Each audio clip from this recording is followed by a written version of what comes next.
Assalamu alaikum warahmatullahi wabarakatuh everyone, and Eid Mubarak. Jazakallah khair to the Being Me team for inviting me to share with you.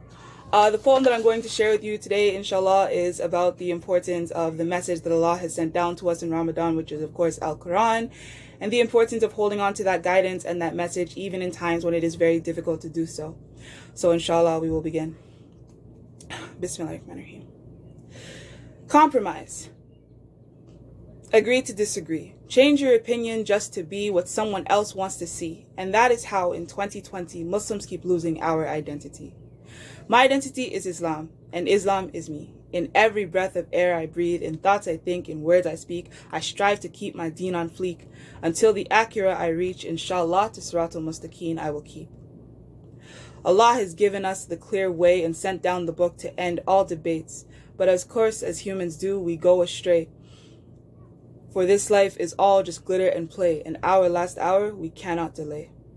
We live and die whenever He says, and when the angels have questioned me in my grave, and I stand before Allah on Judgment Day, I sincerely pray that it will be clear, that I will be among the righteous who do not fear, that only joy will cause my tears as I stand before the one with no peer, that I pray I made pleasing to Him my career.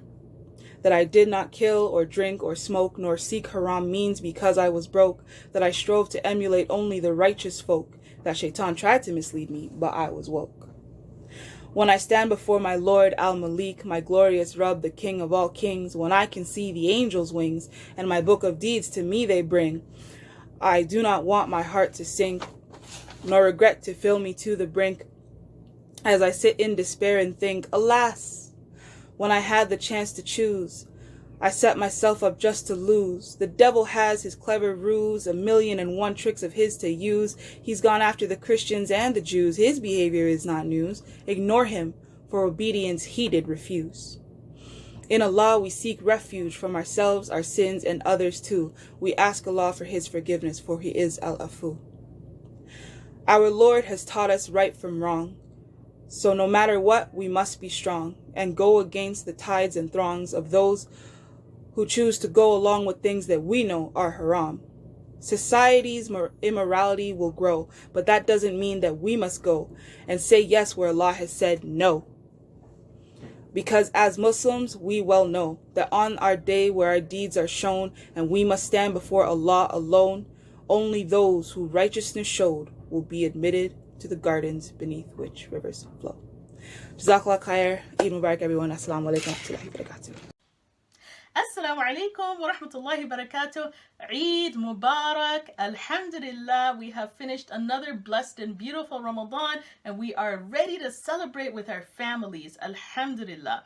Today I wanted to share a little craft with y'all and also share a story from the Seerah. We're going to be learning to make some Eid lanterns, which is one of my favorite things to do on Eid. So inshallah, we're going to start. I'm going to show you what you need, and then I'm going to show you how to make these very, very beautiful, but very easy to make lanterns. So here's a list of the things that we're going to need. We're going to need some colorful poster board, some scissors, some decorations you can use. I've got some gems here and some stars and stickers. You can use coloring pencils, and I have a stapler. You can use tape or glue, whatever works best for you. So the first thing you're going to do is you're going to grab any one of the pieces of paper that you like. I'm going to pick this pretty pink one, and what you're going to do is you're going to draw some lines on it. So I'm going to show you how those lines are going to be drawn. You want to get maybe a straight-edged ruler. I actually used another piece of paper because my papers are pretty thick and I use that as my ruler. Okay, so what we're going to do is we're going to grab our pen, and we're first going to go ahead and draw a line across, a horizontal line across the top, leaving maybe just about an inch and a half off the top, and another line 1.5 inches from the bottom. So we're going to go across like this. Okay, then what we're going to do is we're going to do horizontal lines between them, and I've actually already drawn my lines, so you don't have to watch me drawing lines, and voila, it's going to look like this. So I hope you can see that I've got a line horizontal across the top and another one on the bottom, and I've got vertical lines going through. All right, so that's what your paper is going to look like. Go ahead and do that, and then when you're done with that, you're just going to take your paper and you're going to fold it in half. All right, so we're going to go ahead, we're going to grab our paper and we're going to fold it in half so that the two horizontal, you see the horizontal lines here? perfect. They're going to be one here on this side and one here on the other side. All right, so I'm going to go ahead, fold it in half. And if your paper is really thick like mine, you're going to have to really kind of press it down, and that's okay. Just press this side down too, and make sure it's really well folded. I'm going to actually just put mine on the table here in front of me and just really press it down so that it's really folded. Okay, so you see it's folded in half now. Okay, so what you're going to do now is you're going to grab your scissors. Make sure mine is not quite folded. It's very thick paper, which is great. So now you're going to grab your scissors. Now be careful. All right, make sure if you need help that you get an adult to help you with this part, okay? You're going to take your scissors and you're going to cut along. You see this line here? You're going to cut along this line, and do not go past your horizontal line. So your horizontal line is your stop. So don't go past this line, okay? So let's do the first one together. So you see how I cut it? It's not going to go past this line, okay? So let's cut the rest of them, and then we'll take a look at what it looks like after that.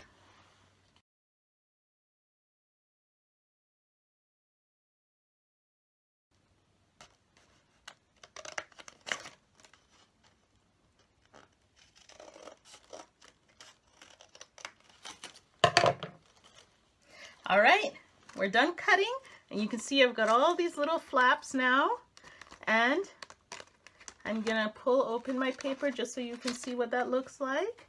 All right, so I've got all these flaps, and I did not cut past the horizontal side, okay? So the horizontal line here, I didn't cut past that. Now we're just gonna open up our paper. There we go, and we see that. Now we've got lots of slats, lots of cuts in between the paper. What we're gonna do now is we're gonna turn the paper and we're gonna roll it, okay? So kind of roll the paper, you see, right, like this, and like this, and there. I've rolled my paper. Now this is where you're gonna need your glue or your staplers or your tape, whatever you've chosen to use. I'm gonna use a stapler, like I said, because that's what I had at home. I'm just gonna staple one edge, so I've rolled it together, and I just want to connect these two pieces together. Oh, let me turn this around so the pointy edges are inside. One, okay, so now it's stuck together. We're going to do the same with the other side, and again, you can use tape or glue, whatever you have at home. And if you need help from a grown-up, go ahead and ask a grown-up. Now you see I'm kind of pressing it together. It's kind of cool, right? I'm just pressing it together to make sure that my bends over here are really kind of sticking out, because that's really what makes it look like a lamp. If you've got really, really thick paper like mine, you might want to just kind of go through like I'm doing and really push them down so they stay down. All right, and we've got a pretty cool looking lamp right now.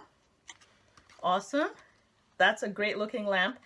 Now, every lamp needs a handle. I don't have a handle yet. So what I'm going to do now is I'm going to grab another piece of paper. I'm just picking a different color here, and I'm just going to cut a strip off to make a handle. Actually, let's see. Should we make a short handle or a long handle? Let's make a short handle. So I'm just going to cut a strip off. You don't have to be crazy precise or anything. Just a simple strip of paper here.